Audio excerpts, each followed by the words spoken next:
Zonja Merita, mirë se erdhët dhe faleminderit që jeni me dëgjuesit e Radio Kosovës. Mirë se ju gjej, një kënaqësi e veçantë që gjendem sot në emisionin tuaj. Kënaqësia është dhe e jona. Ju të enjtën e javës së kaluar e përuruat librin Idromeno Kostomografia në Prishtinë. Si e kaluat në promovim? Unë erdha me ftesë të Fakultetit të Arteve. Ishte shumë bukur të përuroja librin tim në Kosovë dhe aq më tepër në Universitetin e Prishtinës. Përveç saj ishte edhe një aktivitet tjetër në mbrëmje me një shoqat të grave të ekselencës shqiptare, pra ishte një ditë e ngarkuar dhe isha shumë e kënaqur që Idromeno pati këtë lloj prezantimi në Prishtinë. Faleminderit që keni ardhur ta prezantoni Idromenon dhe këtu. Ai është i njohur në shumë fusha të arteve. Gjithashtu ishte dhe arkitekt. Pse ju u fokusuat vetëm te kostumografia? Sepse pjesët e tjera, dimensionet e tjera të Idromenos janë studiuar pak a shumë. Mikel Prenushi është marrë gjërësisht me jetën dhe veprën e tij në vitet 80. Janë botuar vepra të tjera, në konferenca shkencore është trajtuar vepra e tij, por në këndvështrimin e kostumit në mënyrë të gjerë dhe si pjesë identitare për qëllimin se si ai e ka shtjelluar kostumin, e them në kuptimin e një gjuhë figurative, nuk është trajtuar në mënyrën si duhej dhe aq gjerë. Kështu që lindi nevoja që të shikohej edhe kjo pjesë e veprimtarisë të tij artistike, sepse në kohën që Idromeno ka krijuar veprat e tij, ishte dhe lindja e fotografisë. Por ajo që sjell piktura, ndjeshmërinë, ngjyrën, ne nuk mund ta marrim nëpërmjet fotografisë. Për më tepër që ai shënon edhe gjurmën e fundit që la kostumi kombëtar në trashëgimimin ton. Se më vonë pastaj filloi që kostumi të braktisej nga brezat dhe nga situatat ekonomike, nga zhvillimet që erdhën të shpejta industriale, kështu që ne aty shohim pasqyrimin më të plot të kostumografisë. Dhe është fat që neve e kemi një paraqitje të tillë të asaj periudhe, sepse gjithmonë kemi patur shumë mangësi në gjetjen dhe në studimin e veprave, të artefakteve të etnografisë tonë, pikërisht për shkak të mungesës së materialeve të dokumentuara, të cilat vendet e tjera i kanë patur, kanë ruajtur artefaktet, kanë patur vepra arti që e kanë pasqyruar me realizëm. Ne nuk e kemi patur këtë gjë, për shkak të rrethanave tona historike. Dhe sa ishte e vështirë për ju që ta mbledhni gjithë këtë material, gjithë këto fotografi, piktura që i keni brenda librit? Mua nuk më duket e vështirë tani, sepse ajo është një punë që zgjat në kohë dhe duke qenë se është sistematike, pra fillon me një projekt, pastaj fillon grumbullimi i materialeve, të cilat në fillim do t'i drejtohesh muzeve, aty ku është e dokumentuar dhe e arkivuar vepra e tij. Tek Galeria Kombëtare e Arteve, Galeria e Artit në Shkodër, Muzeu Marubi që ka diku bëhet edhe krahasimi i veprës së Idromenos me ato të Marubit, apo i pikturës së Idromenos me pikturën e Simon Rotës. Kështu që janë disa institucione të cilat bëhet kërkimi dhe më pas bëhet analiza. Arkivi Qendror i Shtetit që ka materiale mjaft të pasura për Idromenon, madje ka një jetëshkrim të nipit të tij Lec Çoba që ka mbetur në dorëshkrim dhe ende nuk është botuar. Është fat i madh që janë ruajtur gjitha këto dhe tashmë i kemi nga ju të botuar në një libër. Brezat e studiuesve të mëparshëm e kanë bërë këtë gjë, kështu që ne studimet janë gjithmonë vinë shkallë, pra një brez lë punën e tij, pastaj vazhdon një tjetër e kështu me radhë, pas meje do dali dikush tjetër të bëjë një vepër në një këndvështrim tjetër. Idromeno mbetet gjithmonë në një burim që do shërbej për herë për të tërhequr studiues, pikërisht prej dimensionalitetit të madh që ka ai. E keni zgjedhur pikturën Motrat tone që ta keni në kopertinë. Pse prej nga gjithë ajo punë e Hidromenos ju e keni zgjedhur këtë? Në fakt, unë duhet ta lidh kopertinën me titullin.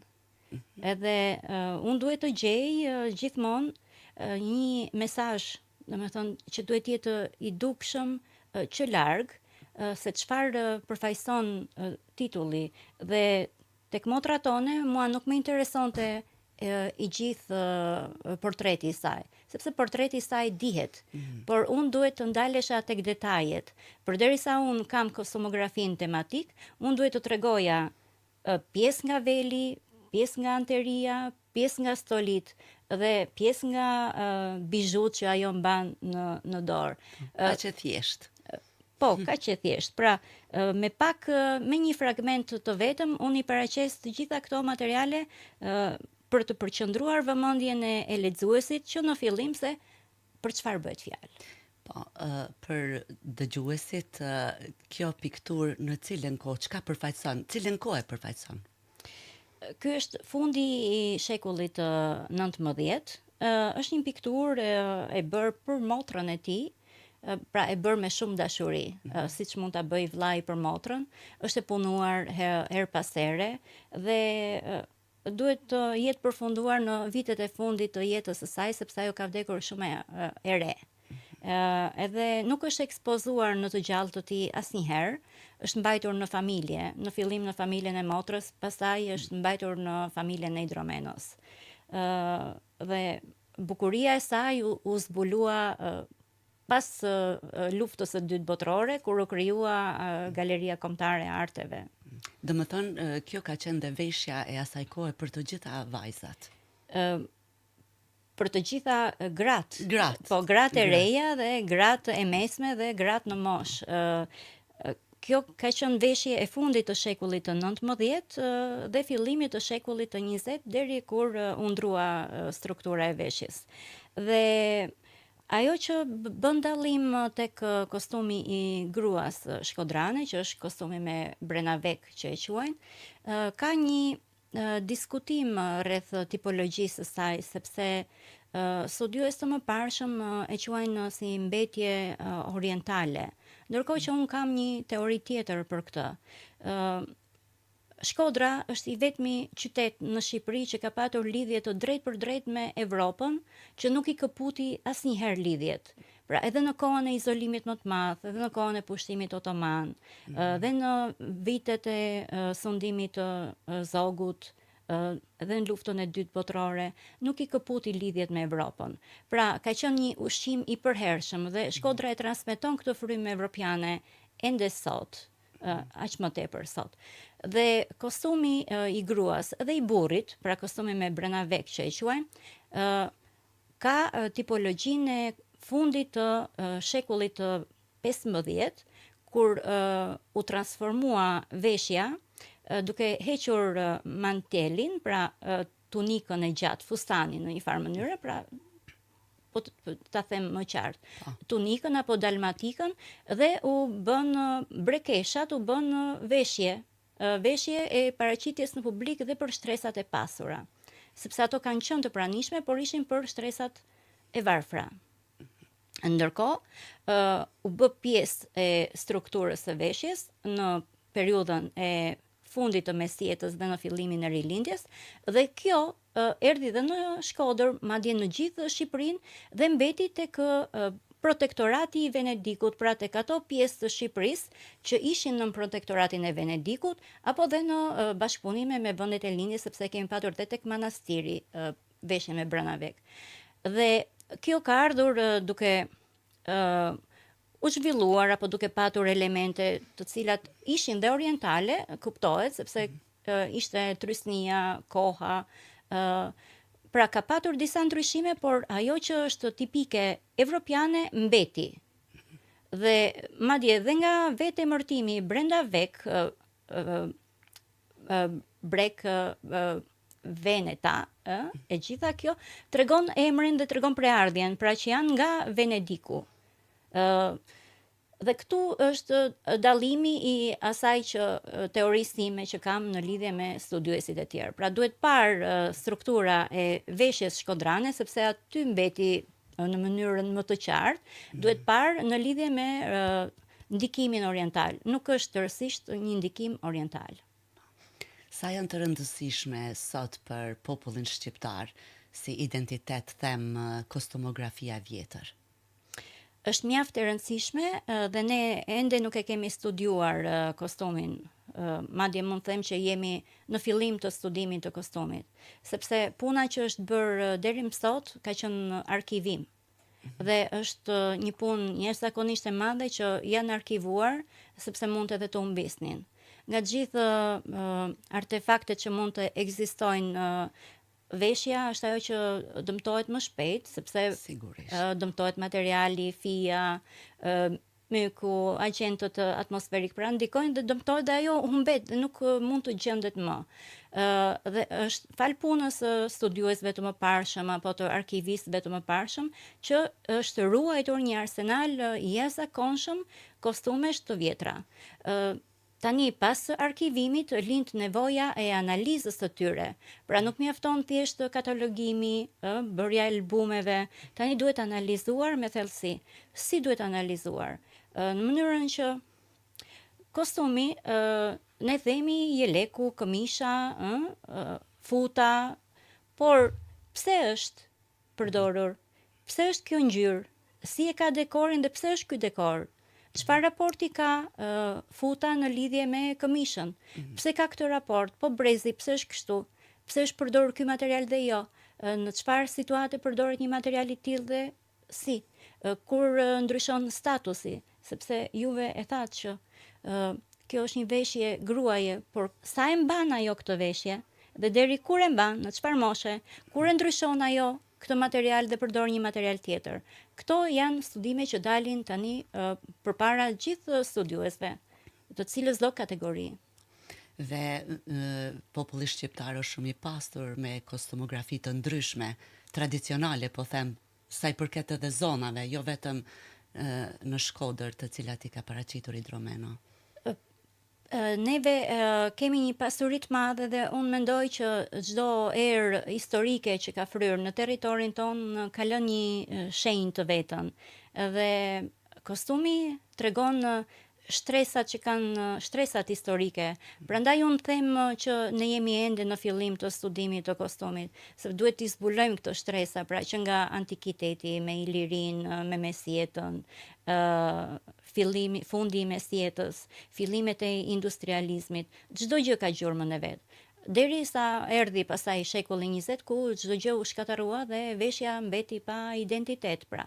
Ajo që ne mbajmë sot është një veshje e cili do vend në botën e zhvilluar. Pra ne nuk e kemi më një gjurmë nga identiteti ynë, gjë që kjo lind detyrë e krijuesve të sotëm, që të mund ta mendojnë një gjë të tillë se si neve mund ta krijojmë, pra të rikthehemi tek e kaluara, që një veshje jona ta ketë një shenjë, si puna e muzikës greke për shembull, që e ka një ndikim të vogël kur kudo ku shkon ti e kupton që ajo është muzikë greke. E njëjta gjë mund të ndodhë edhe me veshjen tonë. Qoftë një karfica, një stolia, një jak, që mund të ketë këtë lloj paraqitjeje, këtë lloj jehone të veshjes së vjetër në veshjen e re. Doktor Merita, a mendoni që do t'i rikthehen brezat e ardhshëm edhe një herë së kaluarës sa i përket kostumografisë, kostumeve? Unë mendoj që do t'i rikthehen, sepse ka ndodhur gjithmonë dhe në situata kur duket sikur gjithçka humbet, gjithçka rilind. Pra ka ato oscilacionet e veta dhe edhe veshja diku humbet, diku zhvillohet. Po ta marrim edhe në kohën e pushtimit otoman, për shembull, u duk sikur me ndikimin me trysninë e madhe apo dhe me ligjet që vuan otomanët për ta zhdukur veshjen identitare. ajo pati një lullëzim të jashtëzakonshëm në shekullin e 18 e 19. Dhe ne kemi modele të fustanellës apo të pirpirive, të sakove, të cilat duket sikur patën një lloj revolucioni në mënyrën se si u pasurua ornamentika e tyre, mënyra e të punuarit. Pra ato e rilindën traditën tonë. Fustanella vjen nga fusti i luftëtarëve të Ilirisë, por ashtu si që sollën ata duke jashtuar palat, pra në qoftë se ajo ishte vetëm një mbështjellje e shkurtër për luftëtarin, që ishte pak mbi gjuhë, një pëlhur lini, u bë me palat shumëta derisa arriti në 500 pala për të treguar që ajo ishte një veshje që i përkiste shtresës më të lartë të shoqërisë. Por ndërkohë edhe vetë palat, numri i tyre demonstronte edhe shkallët apo nivelin e njeriut që e mbante në statusin e tij shoqëror. Kishte nga ato që e kishin me 70 pala, për shembull me 50 pala, që ishin një shtresë më e ulët, por megjithatë të gjithë e mbanin fustanellën. Domethënë ato palët në fustanell e kanë treguar edhe shtresën e njerëzve. Po. Edhe tek pirpirit apo tek xhybet e Shkodrës. Pikërisht ato harqet e përparme të punuara dhe numri i tyre tregonte nivelin shoqëror të një familjeje. Pra kishte veshja ka kode dhe zbulimi i tyre kodeve na takon neve brezave të sotëm që t'i shqyrtojmë. Zonja Merita, se po dalim pak nga libri, sepse jeni studiuese dhe keni studiuar shumë gjëra sa i përket kostumografisë. Gjubletën sot e kemi në UNESCO. Po. Sipas mendimit tuaj, cila veshje, cila zonë e ka radhën të hyjë në UNESCO? Po, sipas vlerësimit tuaj. Dhe a duhet bërë hapa drejt UNESCO-s me ndonjë veshje tjetër? Unë kam dëgjuar tani së fundi që po bëjmë përpjekje për plisin. Po në një diskutim me një studiues të etnografisë ta pasionuar shumë, po diskutonim që plisi nuk mund të vi i vetëm. Pra, nuk mund të shqyrtohet i vetëm në UNESCO. Pse e them këtë? Plisi është, ose jo vetëm plisi, por kësula është materiali më i fundit që i vihet kostumit. Dhe ajo tregon shkallë shoqërore, tregon aristokraci, pra tregon nivelin më të lartë të përgatitjes së kostumit. Dhe në qoftë se niveli i një populli ka arritur që të përgatis nivelin e fundëm të paraqitjes, kjo tregon që ka një shkallë të lartë të zhvillimi, po jo vetëm zhvillimi ekonomik, po zhvillimi kulturor, mendimi, sociale, psikologjik, pra një rritje shpirtërore të këtij populli. Atëre plisi nuk mund të vi i shkëputur. Si mund vi? Tipikja e plisit është kostumi me tirq. Dhe kostumi me tirq ne e kemi në shtrirje mjaft të gjerë në gjithë territoret shqiptare. Pse është i rëndësishëm edhe paraqitja e tirqeve, pra që plisi të mos lihet vetëm. Nga të gjithë studiuesit që edhe etnografët apo udhëtarët që kanë kaluar në territoret shqiptare, paraqitja e kostumit me tirq ka qenë mjaft egzaltuese për ata. Përse? Sepse paraqitja e tirqeve, mënyra e prerjeve, vendosja e gajtanëve, që t'i përshtatet anatomisë trupore të njeriut. Dhe vetëm me 2 ngjyra, bardhë dhe zi. Po, gajtanët janë për të fshehur prerjet, pra shikoni se sa bukur zgjidhet estetikisht një modelim i veshjes duke ju përshtatur anatomisë. Dhe ata e përqasnin shumë me një trup atleti apo me një trup luftëtari të antikitetit.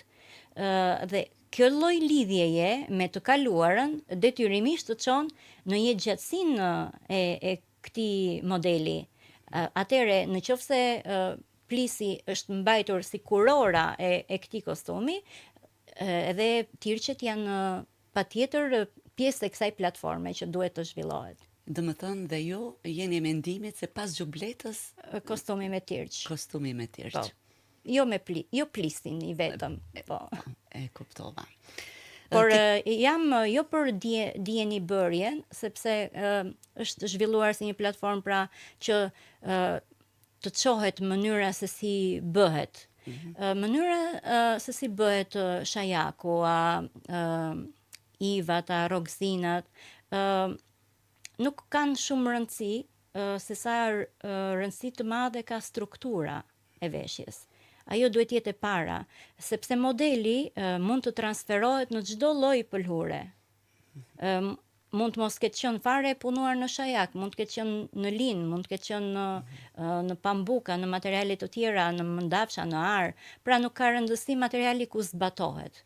Ka rëndësi struktura. Pra ajo bukuri që ka kostumi ynë qëndron më shumë tek struktura.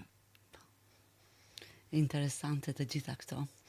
Ti kthehemi dhe librit sërish, Idromeno Kostumografia. Ju çka keni përmbledhur, na thoni në pika të shkurtra brenda këtij libri nga Idromeno? Unë kam trajtuar së pari tabloja Dy rrugët, që është unë e quaj paradë kostumesh në Telajo, për gjersinë e personazheve që janë aty, mbi 210 personazhe, të gjithë të stilizuar me kostumet e përkatëse të zonës, me tiparet, me këto element të veshjes.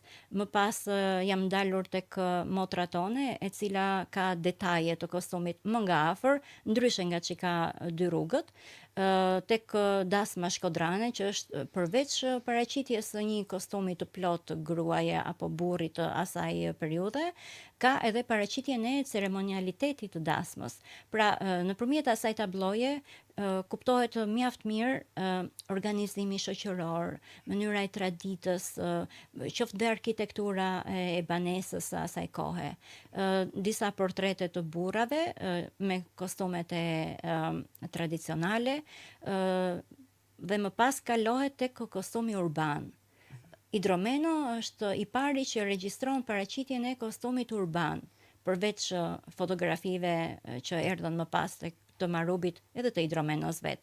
Dhe prezantimi i kostumit urban vjen në shkallë me ndryshimet që ndodhen brenda një periudhe 30 vjeçare dhe kalon nga jaka e këmishës me 2 maja pëllumbi të ngritura, fillon shtrihet, fiton gjersi, ndryshon kravata, nga një kravatë flutur fillon bëhet e gjatë. Pra janë disa elemente ku kostumi i burrave fillon dhe i humbet ngjyrat, pra braktisen ngjyrat. Ajo që është karakteristike e kostumit kombëtar janë ngjyrat. Ndërkohë që atë që propozoi Perëndimi ishte një kostum i zi që një ideolog i shekullit të 20 e quan është një pemë e bukur me deg të thara, pa gjethe dhe pa fruta.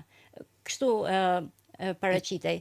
Ndërkohë që për kostumin e grave, ato urban që filloi të diktohej në shoqëri, dhe aty humbasin shtresat, dhe ajo që ishte e nëntëshme, pra këmisha, kthehet në të sipërme. Humbasin fletët e kostumit një nga një dhe ngelet një kostum monokron, pra me një ngjyrë të vetme, pa detaje, ku e bukura qëndron tek modelimi sipas formave trupore. Pra nga një bukuri kostumi që ishte i mëparshmi për të treguar bukurinë e pëlhurave, bukurinë e ornamenteve, këtu kthehemi tek bukuria e trupit, por një trup i zhveshur dhe gati i pambrojtur në lidhje me atë që ishte trashëguar më parë, sepse shtresat e mbronin trupin, kurse kjo e lë të pambrojtur. Por një gazetare e viteve të para thoshte gjithmonë që vërtet trupi filloi të zhvishet dhe të duket i pambrojtur, por dinjiteti, morali i gruas është ajo që mbron veten e vet në shoqërinë e sotme. Po, librin Idromeno Kostumografia mund ta gjejnë dëgjuesit, lexuesit këtu në Prishtinë? Po, do jetë së shpejti në Prishtinë, në ndonjë nga libraritë e qytetit.